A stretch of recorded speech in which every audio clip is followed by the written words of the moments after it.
প্রণাম করেছো?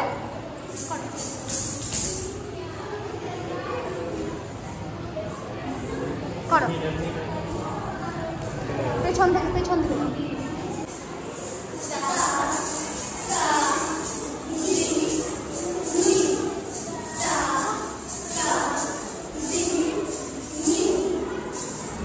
আচ্ছা শোনো, এগুলো কেন করা হয় বলতে কি, তোমার শরীরকে ঠিক রাখার জন্য এই অঙ্গ সঞ্চালনগুলো করতে হয়।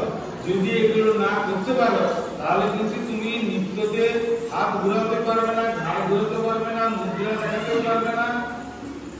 হ্যাঁ, তাহলে তোমার গানে উপরে নাচ করতে পারবে না। যার জন্যই এগুলো প্রথমে করা, এগুলোকে বেশি করে অভ্যাস করবে। আঠাও আর এই অঙ্গ সঞ্চালন, পদ সঞ্চালন, পায়ের যে সঞ্চালন, এগুলো কিন্তু তোমাদের করতে হবে। ঠিক আছে, এবারে তোমরা তাল দেখাও। তোমাদের কি কি তাল আছে? কাহার পা দেখাতে পারবে? দেখাও, সবাই দেখাও।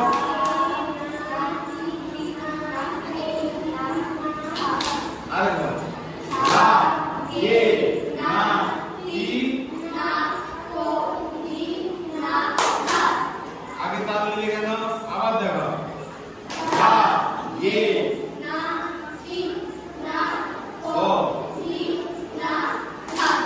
একসাথে যেহেতু বলছো, আমার তালটা একসাথে হবে। তালি কাহার মাত্রা কত মাত্রা কে বলতে পারবে? এই যেটা দেখালে কত মাত্রা? 8 মাত্রা। ঠিক আছে, দাদরা তাল কত মাত্রা? কত মাত্রা দেখাতে পারবে? দাদরা দেখাও।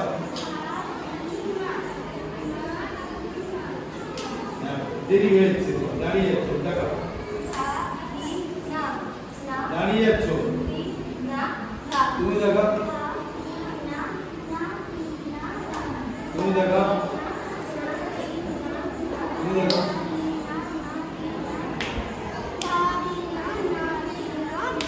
আস্তে করে দেখাবে, বলো আমার সাথে।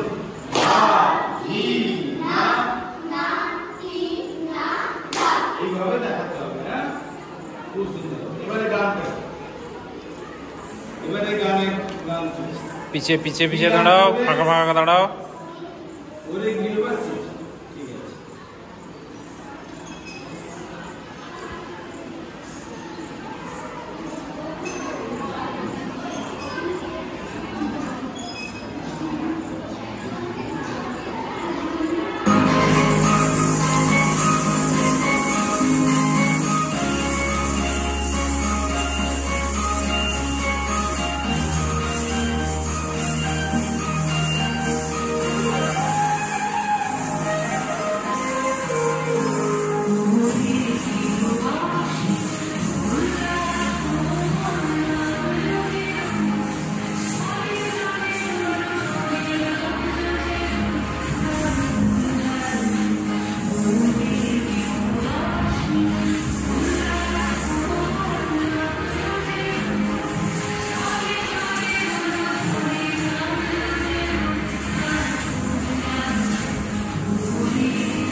হাওলদার ফুল, তাই তো?